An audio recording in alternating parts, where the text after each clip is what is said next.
The wind howls through the empty places of your soul sometimes, doesn't it? You stand there, surrounded by the noise of life, yet somehow utterly alone. The questions pile up like stones, unanswered, unmoved. Does God see me? Does he care? You're not the first to wonder, and you won't be the last. Long ago, a woman named Hagar stumbled through a desert, her tears soaking into the sand, her arms clutching a child she feared would die. She wasn't a queen or a prophet, just a runaway servant with nowhere left to turn. But in that wilderness where hope seemed buried, a voice broke through. God sees you, it said. Not just your shadow on the dunes, but you, the trembling, doubting, aching you. That's where this journey begins, in the wilderness of your own heart. Not with grand cathedrals or thundering choirs, but with a whisper, a nudge, a promise that refuses to let go. The Bible isn't a dusty book of rules, it's a living story, stitched together with the cries of people like Hagar, like David, like you and me. It's the tale of a God who steps into the mess, who listens when words fail, who finds us when we're too lost to find ourselves. And today, I want to walk with you through that story, not as a distant preacher high on a pulpit, but as a friend who's felt the sand beneath my feet too. Think of Hagar for a moment. Cast out, unwanted, her life a tangle of rejection and fear. She didn't have a prayer rehearsed. She didn't kneel with folded hands. She just sat there, weeping, as her boy's faint cries echoed in her ears. Genesis tells us she couldn't bear to watch him fade, so she turned away. Have you ever turned away like that? From a hurt too deep, a fear too heavy? I have.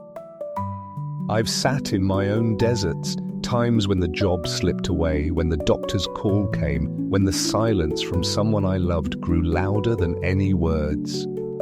And yet in Hagar's story, something shifts. An angel appears, not with judgment, but with water and a word. Fear not, for God has heard. That's the heartbeat of it all, isn't it? God hears. Not just the polished prayers we recite in church, but the groans we can't shape into sentences. David knew that too. He was a king, yes, but also a fugitive, a shepherd, a man hunted by enemies and haunted by his own failures. In Psalm 35, he doesn't whisper politely, he shouts. "Plead my cause, O Lord," he cries, as if God were a warrior rushing to his side. Picture him there, dirt-streaked and weary, his harp long silent. He's not asking for a sermon or a scroll of theology. He's begging for rescue, for someone to stand up when he can't anymore. And God does.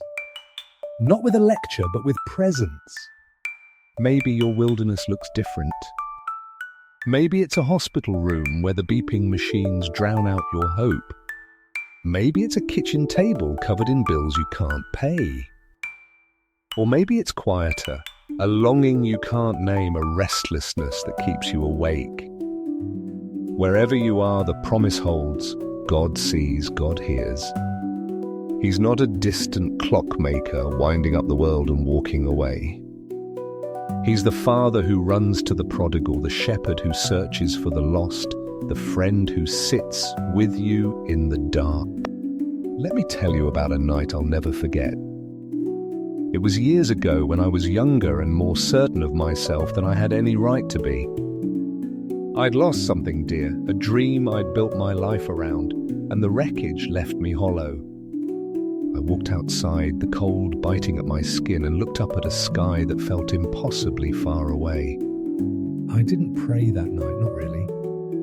I just stood there, fists clenched, asking why. No lightning flash, no voice boomed. But as the stars blinked through the clouds, a quiet, settled over me. Not an answer, but a presence. It was as if God whispered, "I'm still here." That's what I want you to hold on to as we walk this path together. The Bible isn't a map to escape life's deserts. It's a companion through them. Think of Moses leading a grumbling people through endless sands, his staff striking rock to bring water. Or Elijah hiding in a cave, waiting for God in the silence after the storm. Or Jesus himself nailed to a cross, crying out, "My God, why?" They're flesh and blood stories of people who wrestled with doubt, who stumbled, who found God not in the absence of pain, but in its midst. So what does that mean for you right now? It means you don't have to have it all figured out. You don't need the perfect words or the strongest faith. Hagar didn't. David didn't.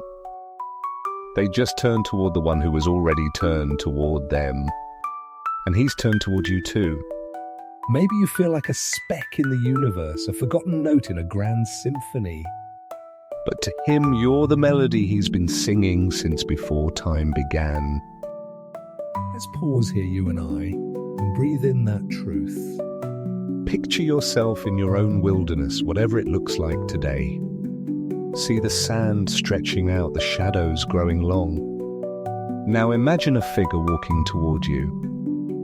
Not with a frown or a clipboard, but with eyes that know you, hands that carry water for your thirst. That's Jesus. He's not waiting for you to climb out of the pit. He's already there, kneeling beside you, saying, "I've got you." And here's where the story turns into a prayer, not a formal one, but a cry from my heart to yours and ours to his. Lord, I don't always understand the paths you lead us down. The nights are long and the questions cut deep. But I've seen you in the wilderness before, in Hagar's tears, in David's pleas, in the quiet of my own broken moments. So I'm asking now for me, for my friend reading this, come close. When our voices fail, hear the ache beneath them. When our strength runs dry, be the water we need. We're not asking for the world to stop spinning, just for you to hold us steady while it does. Thank you for seeing us, for hearing us, for staying. Amen.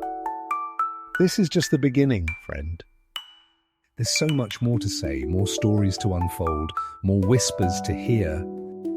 The wilderness isn't the end, it's where faith takes root, where God's voice grows clear. David's cry in Psalm 35 wasn't his last word. Hagar's desert wasn't her grave. And your struggle, whatever it is, isn't your finish line. Let's keep walking together, step by step, toward the one who's already walking toward us. He's got a story to tell through you yet, one of grace, of grit, of glory, breaking through the dust. Will you listen with me? Will you lean in? The wind may howl, but there's a whisper beneath it. It's calling your name.